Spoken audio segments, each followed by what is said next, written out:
has issued a severe thunderstorm warning for southeastern Brown County, Adams County, until 7:30 p.m. At 6:29 p.m., a severe thunderstorm was located over Sardinia, moving southeast at 55 miles an hour. Hazard, 60 miles an hour wind gust.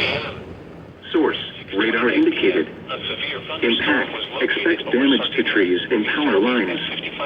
Locations impacted include Georgetown, West Union, Peebles, Winchester, Sardinia, Seaman, Emerald, Decatur, Russellville, Cherry Fort, Red Oak, Duncansville, Lake Winoka, Mayhill, Walmsley, Serpent Mound, Locust Grove, Fincastle, and Cedar Mills.